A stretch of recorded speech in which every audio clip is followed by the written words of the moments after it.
¿Qué pasó, mi gente? Como siempre, espero estén todos genial. El día de hoy hablaremos de la enfermedad parasitaria más devastadora de todos los tiempos, una patología que se disputa junto con la viruela y la tuberculosis el puesto de la enfermedad que más seres humanos ha matado en la historia de nuestra especie. En el pasado fue conocida como la fiebre de aguas negras, ague o la fiebre romana, aunque hoy en día la conocemos sencillamente como malaria o paludismo. En este video examinaremos qué es lo que hace tan peligrosa esta enfermedad, cómo destroza el cuerpo humano y cómo ha modelado nuestra historia y cultura, incluyendo, aunque no lo parezca, al Halloween. Pero antes, como es costumbre, pongámonos en contexto. La malaria es una enfermedad infectocontagiosa provocada no por virus o por bacterias, sino por parásitos del género Plasmodium. Plasmodium vivax, Plasmodium ovale, Plasmodium malariae, Plasmodium knowlesi y el más letal de todos, el Plasmodium falciparum. Este grupo de organismos afectan cada año a cerca de 240 millones de personas en todo el mundo, cobrándose para 2021 la vida de cerca de 630.000. Los plasmodios acceden al cuerpo humano a través de la picadura de mosquitos del género Anopheles, y como ocurre con la mayoría de las enfermedades parasitarias, estos también poseen un ciclo de vida,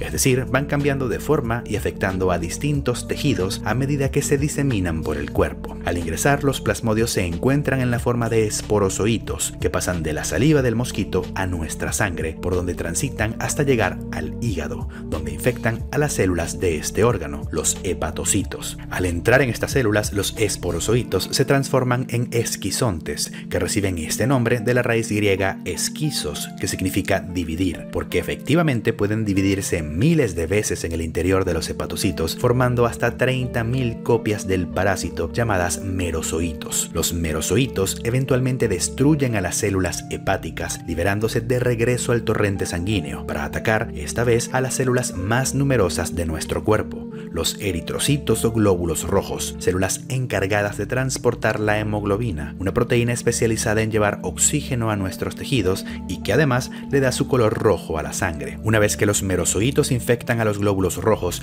estos adquieren la forma de trofozoitos, de trofos que significa alimentarse, porque precisamente comienzan a consumir la hemoglobina que transportan estas células, creciendo cada vez más. Los trofozoitos poseen una forma característica de anillo porque en el centro de su estructura poseen una gran vacuola que les sirve a modo de estómago. A medida que los trofozoitos crecen, estos pasan a convertirse nuevamente en esquizontes, que otra vez se dividen en múltiples merozoitos que destruyen al glóbulo rojo para repetir el ciclo. Esta destrucción de glóbulos rojos ocurre en tandas u oleadas más o menos coordinadas que pueden ocurrir cada 4 días, cada 3 días o todos los días, dependiendo de la especie de plasmodio. Para empeorar esto, en vista de que los plasmodios se desarrollan en el interior de nuestras propias células, al sistema inmune se le hace difícil detectarlos y montar una respuesta inmunitaria efectiva. Solo cuando los glóbulos rojos son destruidos y los parásitos quedan expuestos es que nuestro sistema inmune puede reaccionar, lo que suele reflejarse en la forma de fiebre. Por esto es que, dependiendo del tipo de plasmodio, la fiebre provocada por la malaria suele aparecer en un patrón característico. La fiebre terciana cada 3 días, la fiebre cuartana cada 4 días y la fiebre cotidiana todos los días, que refleja el ritmo con el que aparecen las oleadas reproductivas de la malaria. Otros signos y síntomas que acompañan a esta enfermedad son los vómitos, diarreas, mialgia o dolor muscular, cefalea o dolor de cabeza, dolor abdominal y desde luego fatiga. Otro hallazgo común es la anemia provocada por la destrucción de los eritrocitos y el consumo de hemoglobina por parte del parásito. Sin embargo, estos no consumen absolutamente toda la hemoglobina de las células y cuando son destruidas, una buena parte termina flotando libre en la sangre. Esta hemoglobina libre es procesada y convertida en bilirrubina, un desecho metabólico que termina por causar ictericia, una coloración amarillenta en la piel y otros tejidos. A pesar de todo esto, y aunque parezca increíble, la infección por parte de la mayoría de las especies de plasmodios es bien tolerada por el cuerpo humano, especialmente en personas adultas, y con suficiente tiempo de exposición, nuestro cuerpo es capaz de desarrollar mecanismos de defensa competentes potentes capaces de dejar a la malaria en una forma casi asintomática. Eso sí, gracias al esfuerzo extra que hacen el vaso y el hígado, que se encargan de detectar y eliminar a los eritrocitos infectados. Este trabajo extra lleva al crecimiento anormal de estos órganos, una manifestación conocida como hepatoesplenomegalia. Pero más allá de nuestros mecanismos de adaptación, lo cierto es que no todos los plasmodios son iguales. Algunas especies nos atacan de formas más sutiles, porque al fin y al cabo se trata de parásitos que solo consiguen sobrevivir en nuestro interior mientras nosotros mismos nos mantengamos con vida.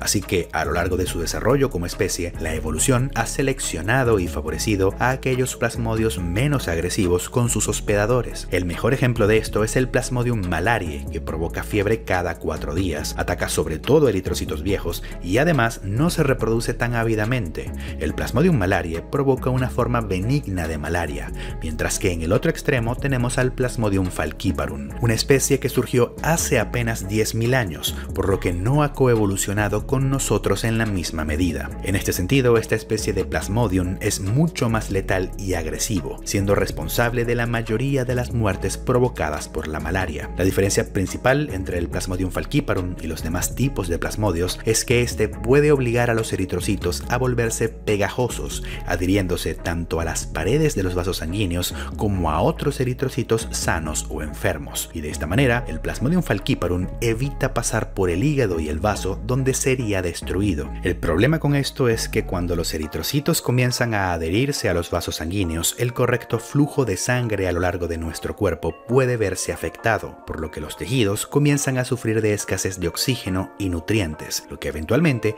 lleva a la lesión y muerte celular. Dicho de forma sencilla, el Plasmodium falciparum es único en vista de que puede forzar la creación de millones de microtrombos en la sangre, lo que se traduce en una variedad de signos y síntomas que fácilmente pueden matar a una persona. En el cerebro esto se expresa en la forma de dolor de cabeza, convulsiones, déficits neurológicos y eventualmente el coma y la muerte. En los riñones, la falta de un buen flujo sanguíneo puede provocar insuficiencia renal aguda, pero lo que es peor es que la hemoglobina que se libera debido a la destrucción de los eritrocitos es altamente tóxica para este órgano, por lo que además de la insuficiencia renal, se produce una necrosis tubular aguda, una lesión que se suma al mal flujo sanguíneo para dañar a este órgano. La hemoglobina proveniente de los eritrocitos destruidos puede pasar a la orina, lo que le da un color oscuro. De allí que una de las manifestaciones más letales de la malaria provocada por el Plasmodium falciparum sea la fiebre de aguas negras, que recibe su nombre por el color de la orina. Más allá de esto, otro órgano que se ve afectado por la formación de microtrombos es el hígado, que además ya de por sí se encuentra sobrecargado de trabajo al intentar eliminar eritrocitos infectados y lesionado debido a que la propia malaria usa las células de este órgano para multiplicarse. Y así a la insuficiencia renal puede solaparse la insuficiencia hepática. El hígado y los riñones son los principales órganos de nuestro cuerpo a la hora de hacer dos tareas fundamentales. Primero, detoxificar y eliminar compuestos peligrosos y segundo, producir glucosa cuando es necesario. Por esta razón, otro signo característico de la malaria es la hipoglicemia, niveles bajos de glucosa en sangre. La glucosa es la principal fuente de energía de nuestras células, por lo que su escasez es un problema importante. Pero más allá de esto, la poca glucosa que hay no puede ser utilizada correctamente por muchos tejidos debido a que los microtrombos obstruyen el suministro de sangre y por tanto de oxígeno. La glucosa sin oxígeno debe ser fermentada y la fermentación produce ácidos. Algunos tejidos compensan la escasez de glucosa usando las grasas, pero el metabolismo de las grasas, al igual que la fermentación, también produce ácidos, y sin el riñón para eliminarlos o el hígado para convertirlos en sustancias seguras, el cuerpo comienza a sufrir de un cuadro conocido como acidosis metabólica, una acumulación excesiva de ácidos en los líquidos corporales. Nuestro cuerpo puede intentar eliminarlos a través de la respiración, por eso uno de los síntomas comunes de la malaria grave es una respiración profunda y acelerada, conocida como respiración de Kussmaul. El problema está en que los microtrombos que provoca el Plasmodium falciparum también afectan a los pulmones, cuyo flujo sanguíneo se ve estancado, lo que lleva a que se llenen de líquidos. Así que aun cuando los pulmones se ventilen amplia y profundamente con la respiración de Kussmaul, lamentablemente esto no sirve de nada si la sangre no fluye apropiadamente a través de ellos para intercambiar las sustancias necesarias o si se encuentran edematizados. De esta forma, las principales causas de muerte en los pacientes con malaria grave son la insuficiencia respiratoria y la acidosis metabólica, aunque otra causa importante es la la inflamación del cerebro que también provoca esta enfermedad. Para resumirlo, la malaria provoca daños al cerebro o encefalopatía malárica, daños al riñón o nefropatía malárica, daños al hígado o hepatopatía malárica, así como daños al pulmón. Como todo el cuerpo está interconectado, basta que uno de estos órganos tire la toalla para que los demás también terminen por colapsar, llevando a la muerte. Pero para añadirle leña al fuego, la malaria por Plasmodium falciparum además te puede predisponer a sufrir de determinados tipos de cáncer, porque no solo ataca a los órganos y sistemas mencionados anteriormente, sino también a las células de nuestra médula ósea. Estas células son las que se encargan de producir a los elementos formes de nuestra sangre y del sistema inmune, y cuando éstas se someten a daños pueden terminar por convertirse en células cancerígenas, lo que explica la relación que hay entre la malaria por Plasmodium falciparum y el linfoma de Burkitt, un tipo de cáncer de la sangre. Creo que no quedan dudas de que se trata de una enfermedad que puede llegar a ser devastadora, por lo que no sorprende el impacto que ha tenido a lo largo de la historia de la humanidad. La malaria comenzó a afectarnos especialmente desde el desarrollo de la agricultura, porque allí donde hay cultivos hay agua y donde hay agua hay mosquitos. Así que, en cierta medida, podríamos decir que la civilización y la malaria van de la mano, y en muchos sentidos, esta enfermedad ha influido en el desarrollo de la historia y cultura universal. Hay evidencias genéticas de que esta enfermedad nos ha venido atacando desde antes de que aprendiéramos a escribir, y el hecho de que otras especies distantes a nosotros como lagartos y aves también sufran de sus respectivas formas de malaria son prueba de que esta enfermedad ha estado presente incluso desde antes de que los seres humanos fuésemos humanos. Probablemente los primeros en identificar esta enfermedad de forma explícita fueron los griegos, 400 años antes de Cristo, de la mano de Hipócrates, el padre de la medicina. Por estos años la malaria era conocida como el miasma, término que se refiere al mal olor que suelen tener los pantanos, que sirven como caldo de cultivo para los mosquitos. De este mismo razonamiento se origina el término malaria, malos aires, y paludismo, de palus, palabra en latín para los pantanos. Pero más allá de acabar con la vida de incontables personas, la malaria también podría tener entre sus bajas a unos cuantos imperios. Sería la muerte de Alejandro Magno, posiblemente debido a esta enfermedad, lo que llevaría al colapso y fragmentación del imperio macedónico, dando así origen a varios estados poderosos, los reinos de los diádocos, que extenderían directa o indirectamente la cultura griega desde la península ibérica y el norte de África hasta el subcontinente índico, influyendo en el proceso sobre el futuro imperio romano. A su vez, la presencia de la malaria en Roma también se hizo sentir a lo largo de los siglos, y no siempre para mal. Es probable que la fiebre de los pantanos haya sido una de las razones por las que Atila, el rey de los hunos, haya decidido no invadir Italia durante los últimos años del Imperio Romano. La presencia de esta enfermedad en los territorios circundantes a Roma llegó a ser tan persistente que otro de los nombres antiguos para la malaria es el de fiebre romana. Sin dudas, el creciente auge de esta enfermedad, junto con la diseminación de otros patógenos, ayudaron al colapso del Imperio Romano de Occidente. El azote de la malaria en Roma era especialmente acentuado en meses cálidos, y esta podría haber sido una de las razones por las que el Papa Gregorio IV habría decidido cambiar la fecha del Día de Todos los Santos de mayo al 1 de noviembre, una época más fría con menos incidencia de esta enfermedad. La noche anterior al Día de Todos los Santos, es decir, la víspera de Todos los Santos, es una celebración que hoy en día conocemos popularmente como Halloween, una contracción anglosajona para All Hallows Eve, víspera de Todos los Santos. Así que para este Halloween recuerden que es lo que es, en parte debido a la influencia de este parásito. La malaria también tendría repercusiones históricas y culturales en el mundo hispano. Sería en Perú donde se descubriría el primer tratamiento efectivo para esta enfermedad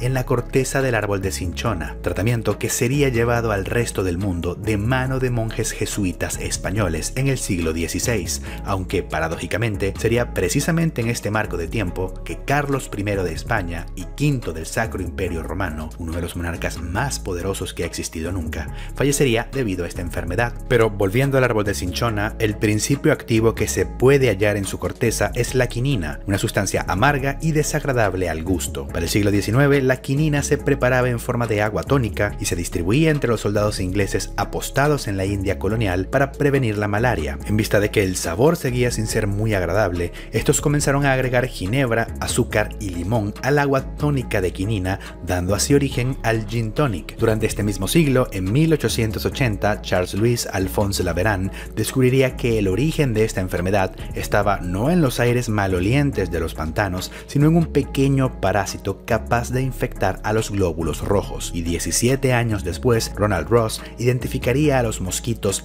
anófeles como los vectores de este parásito. Pero más allá de los datos históricos, creo que lo más impresionante es cómo la malaria ha condicionado nuestra propia evolución. Algunas condiciones genéticas como la drepanocitosis, la esferocitosis o las talasemias son adaptaciones evolutivas que otorgan resistencia a distintos tipos de malaria. Eso sí, a costa de sus respectivos efectos adversos. Hoy en día se trata de una enfermedad propia de países en vías de desarrollo, lo que incluye por supuesto a muchos países de Latinoamérica donde predomina el Plasmodium falciparum. A pesar de todos los avances técnicos en farmacoterapia, los plasmodios lamentablemente son capaces de desarrollar resistencia a múltiples fármacos, y más allá de esto, muchos de los compuestos usados en el tratamiento de la malaria son peligrosamente tóxicos, y me refiero a que pueden hacerte perder la vista, la audición o sufrir de arritmias mortales, aunque este desde luego no es el caso con todos los antimaláricos. La creación de una vacuna efectiva es una realidad palpable